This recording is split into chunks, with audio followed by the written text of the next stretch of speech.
दुल्हन ने शादी के बाद किया मना।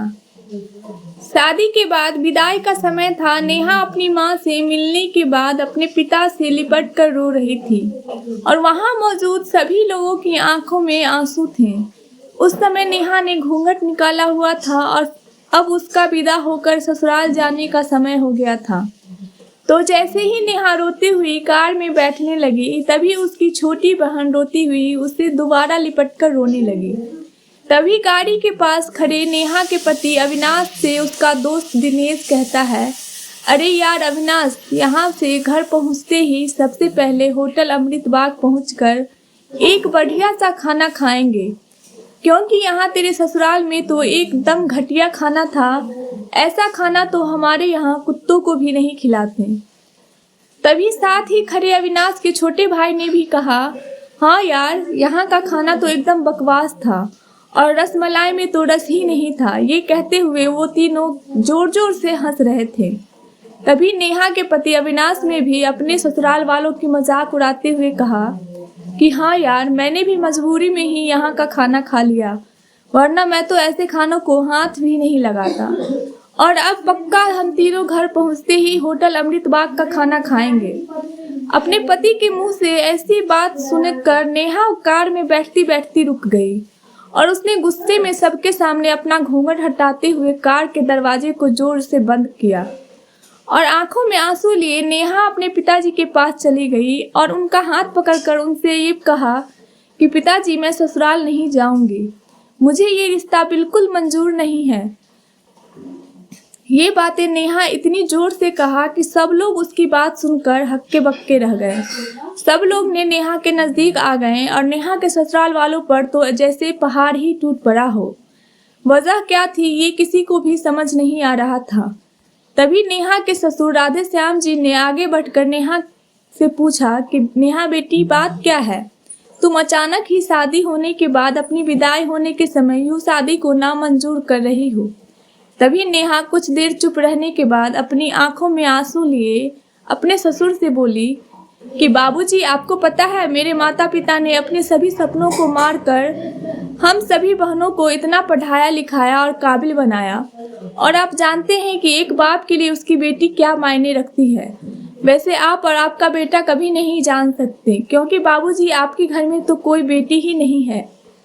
और आप जानते हैं, मेरी शादी में आने वाले बारातियों के लिए खाने पीने की एक भी कमी न रह जाए, इसलिए मेरे पिताजी पिछले 3 महीनों से रात को 2 से 3 बजे तक जागकर मेरी माँ के साथ ये योजना बनाते थे कि रसोइया कौन होगा और खाने में बारातियों के लिए किस किस तरह का खाना बनवाना है और बारातियों को कहाँ बिठाना है, ताकि कहीं किसी को बुरा न लग जाए। और शायद आप नहीं जानते कि मेरी माँ ने पिछले 1 साल से एक भी नई साड़ी नहीं खरीदी, क्योंकि मेरी शादी में पैसों की कमी ना हो जाए। और आज भी मेरी शादी में भी मेरी माँ मेरी बहन की साड़ी पहनी हुई है। और ये तो कुछ भी नहीं, मेरे पिताजी भी 150 रुपये की इस शर्ट के नीचे कई छेद वाले बनियान पहन कर खड़े हैं, और ये सब सिर्फ इसलिए ताकि मेरी शादी में कोई कमी ना रह जाए। लेकिन इतनी मेहनत करने के बावजूद भी आज इस शादी में आपके बेटे को रोटियाँ ठंडी लगी, उसके दोस्त को पनीर बकवास लगा और मेरे देवर जी को रसमलाई में तो रस ही नहीं मिला।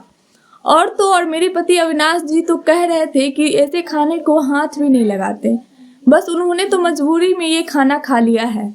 अगर सब कुछ इन्होंने मजबूरी में ही किया है तो इसकी क्या गारंटी है कि मुझसे शादी भी ये अपनी खुशी से ही कर रहे हो। कल को अविनाश जी ये भी कह सकते हैं कि मुझसे भी इन्होंने मजबूरी में ही शादी की है।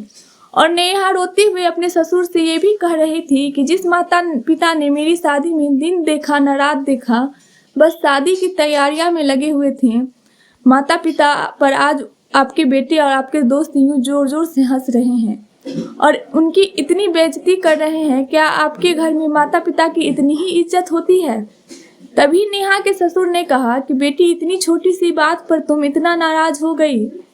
तो नेहा ने अपने ससुर की बात काटते हुए कहा कि बाबूजी, ये छोटी सी बात नहीं है। अगर शादी के बाद मैं भी आपकी इज्जत ना करूं तो आपको कैसा लगेगा? ये सुनते ही नेहा के ससुर ने शर्म के मारे अपनी आंखें नीची कर ली।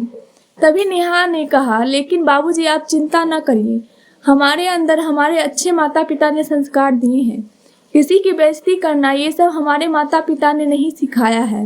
ये सुनते ही नेहा के पिता दयानंद शंकर जी ने आंखों में आंसू लिए अपनी बेटी को गले लगा लिया और उससे कहा, बेटी मुझे गर्व है कि तू मेरी बेटी है और अब तू शांत हो जा बेटी, तुझे मेरी कसम तुम इन्हें माफ़ कर दे और खुशी खुशी अपने ससुराल चली जा। तभी नेहा के पति अविनाश भी नेहा के पिताजी और नेहा से हाथ जोड़कर माफ़ी मांगते हुए कहता है कि बाबूजी मुझे माफ़ कर दो, सारी गलती मेरी है, लेकिन आज आपकी बेटी ने मुझे एक पिता की इज्जत करना सिखा दिया और आज के बाद मैं हर किसी के माता पिता का इज्जत हमेशा करूँगा। उसी वक्त नेहा के ससुर राधे श्याम जी भी आगे बढ़कर अपनी बहू नेहा के सर पर हाथ रखते हुए कहा कि मैं तो बहू लेने आया था, लेकिन ईश्वर बहुत कृपालु है, उसने मुझे बहू के रूप में एक बेटी दे दी है और वो भी इतने अच्छे संस्कार वाली, जो कि माता पिता का भी इतना सम्मान करती है। और अब बेटी मेरे कहने से इन नालायकों को भी माफ़ कर देगी। मैं हाथ जोड़ता हूँ तेरे सामने। तभी नेहा अपने ससुर जी के दोनों हाथों को पकड़ लेती है और कहती है कि नहीं बाबूजी, आप मेरे पिता के समान हैं, कृपया आप मेरे सामने हाथ मत जोड़िए। तभी नेहा के पिताजी दयाशंकर जी भी कहते हैं, समधी जी आप मेरी बेटी के सामने हाथ जोड़कर कृपया हमें शर्मिंदा मत कीजिए। मेरी तो आपसे इतनी प्रार्थना है कि मेरी हमेशा आप मेरी बेटी को अपनी ही बेटी समझना और इससे कभी कोई गलती हो जाए तो इसे माफ़ कर देना।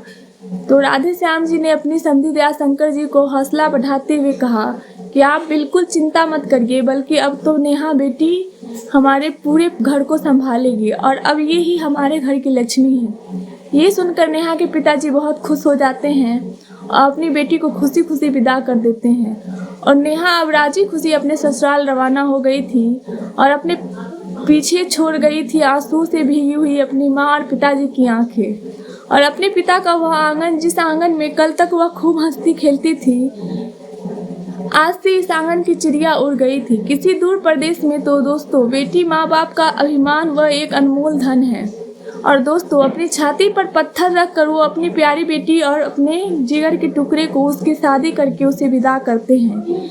इसलिए दोस्तों, एक बाप अपनी बेटी की शादी करके वैसे ही उससे दूर हो जाता है और हमें उसका अपमान करके उन्हें और दुखी कभी नहीं करना चाहिए। आपको ये कहानी कैसी लगी नीचे कमेंट करके हमें ज़रूर बताइएगा।